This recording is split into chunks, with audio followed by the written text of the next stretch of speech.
Now that we are familiar with the story of Siddhartha Gautama, the first Buddha, we can examine the teachings that come out of that story and main concepts within Buddhism.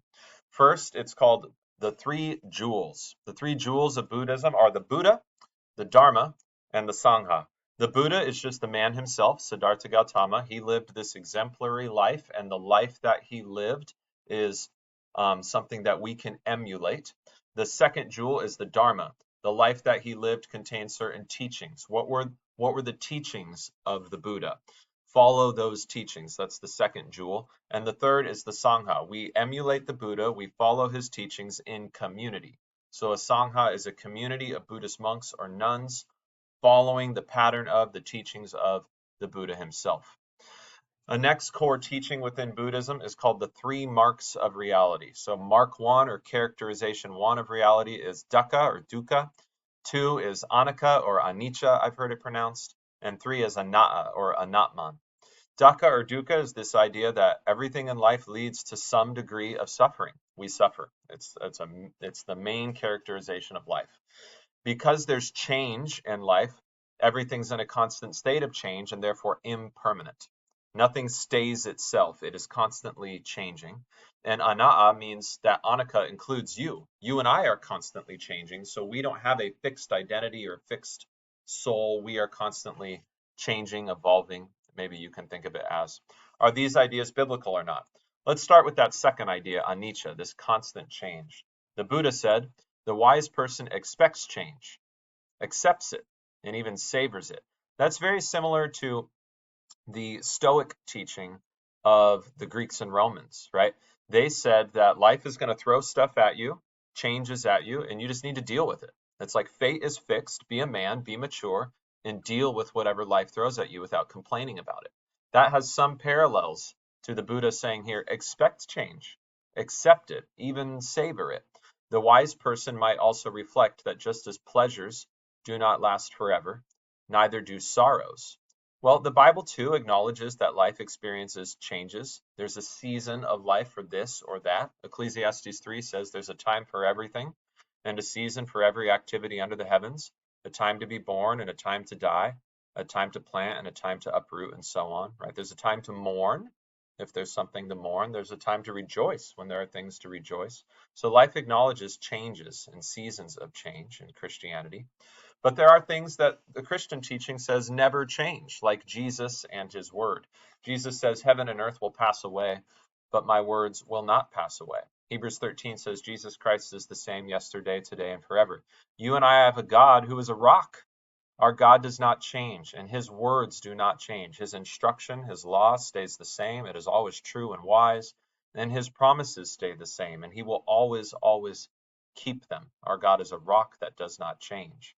And this leads to that third idea, anatta or anatman. In Buddhism, this is this idea of you are constantly changing, so you have no permanent identity. Think like a car, and if you swap out parts in your car because maybe you need a new radiator or you need a new engine, well, the more parts you swap out, the more you change. Can you really say it's still the same car?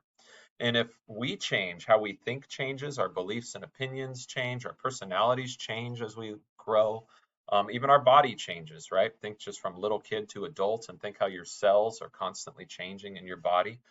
I've heard something like every 7 years, you have basically a brand new set of cells in your body.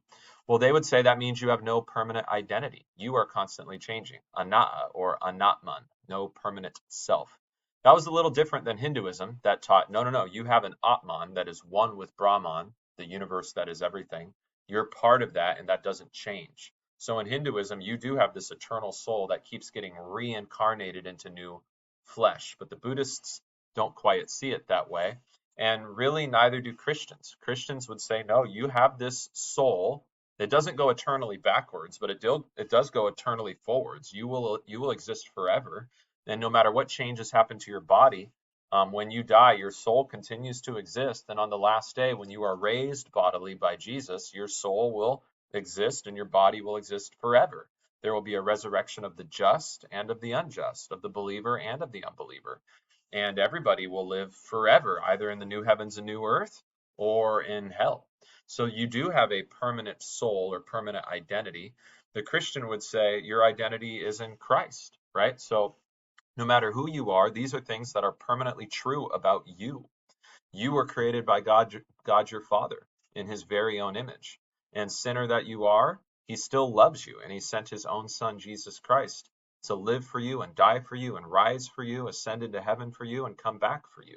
And God the Holy Spirit is pleased to preach the word into your ears so that you might hear and believe, and the Holy Spirit might move in and set up residence in you and start to change you into more and more a son or daughter of God rather than a corrupted sinner. So these things are true of you. Your Father in heaven loves you. Jesus has redeemed you, and the Holy Spirit would be pleased to dwell in you. No matter who you are, those things are permanently true. That first one, that first mark of reality was dukkha or dukkha, that suffering is just inevitable. It is the chief characterization of this life. Now, this ranges from degrees of suffering. Incredible suffering, think like a prisoner of war being tortured behind enemy lines. Think a person who's experienced just so much either bodily illness or heartache in their life, to much lesser suffering, like I stubbed my toe or I sprained a finger or something like that, a paper cut, right? All of it's suffering, but it's not all the same degree of suffering. But the Buddha would just say that still is the chief characteristic of life. He would say life is suffering, and his two main goals were to try to figure out how to minimize suffering and how can we possibly obtain inner peace so that when suffering comes our way, it doesn't ruin our peace. The next core teaching of Buddhism relates to this, and it's the Four Noble Truths. The first noble truth is that life is suffering, right?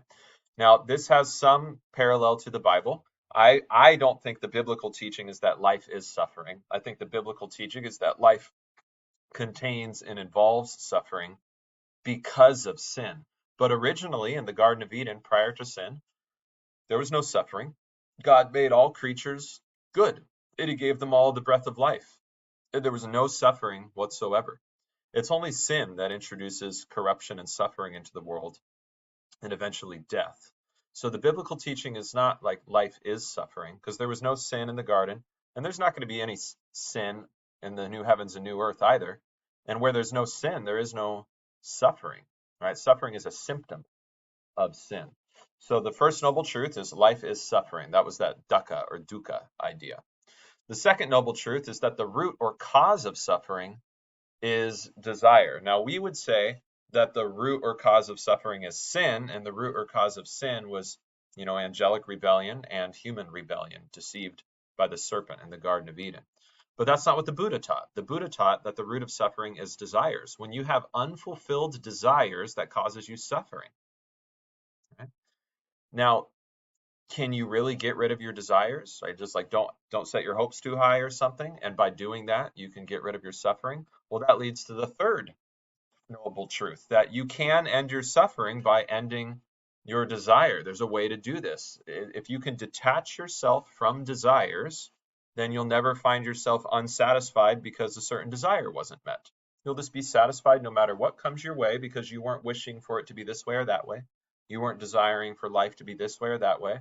You were just living life in the moment, and whatever comes, you refuse to immediately characterize it as good or bad. You just accept it for what it is. It may involve joy, it may involve mourning, but if you can have sort of an inner acceptance about it, detach yourself, maybe you can achieve an inner peace. The Buddha said, I cannot change the outside world, but I can change myself and the way I experience it.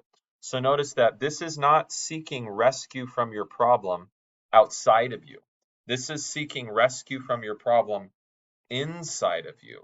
If you could think rightly, meditate rightly, ponder rightly, then maybe you could change yourself enough to deal with your desires and minimize or even end your suffering. There's a story called the story of the Chinese farmer or Zen Chinese farmer. You should click on that and read it. It's kind of entertaining. It's this idea that a farmer has something bad happen and his neighbors come by and they go, oh, I'm so sorry that happened. What bad luck? And he goes, maybe. But then the result of that bad thing leads to a consequence that's actually a good thing. And then his neighbors are like, wow, what brilliant luck. That's amazing that now you are blessed by this good thing. And he says, maybe.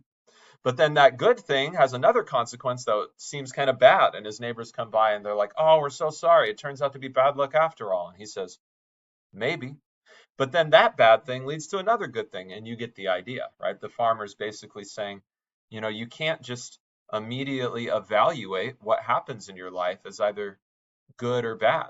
You don't know the longer outcomes, the longer results of that thing that happened in your life. So face it with a little bit of detachment, right? Face it with a little bit of wisdom and acceptance.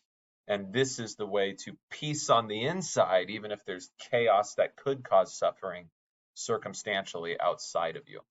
So, is there a way to end desire and end suffering? Malloy says it's commonly interpreted as a recommendation that everyone accept peacefully whatever occurs, aiming less for happiness and more for inner peace. Right? So the goal isn't happiness per se. The goal is avoiding suffering, right? Just no suffering. And the way to do that is just an inner peace that accepts whatever comes your way. Some see this as pessimistic. The Buddha would say, no, it's just realistic. Remember, he believes life is suffering, so the best you can do is maybe avoid suffering. Jesus does not say we can end suffering.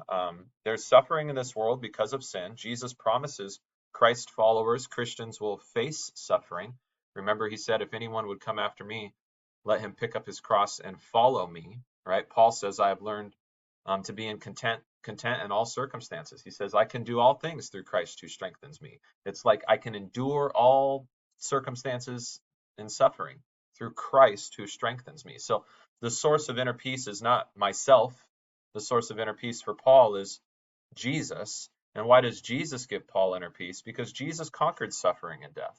He rose from the grave, and he promises to come back one day and raise us and make us new and make all things new. And we won't have suffering and death forever, right?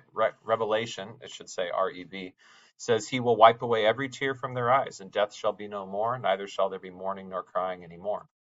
All right, the fourth noble truth is that the way to end suffering is to end desire, and you can do this, right? The release from suffering is possible by following something called the Eightfold Path. Now, the Eightfold Path is not in the Bible, but this Eightfold Path we're about to look at has some ideas that aren't unbiblical. They're just probably not defined. They're a little more vague than what the Bible would tell us is, say, right speech or right action.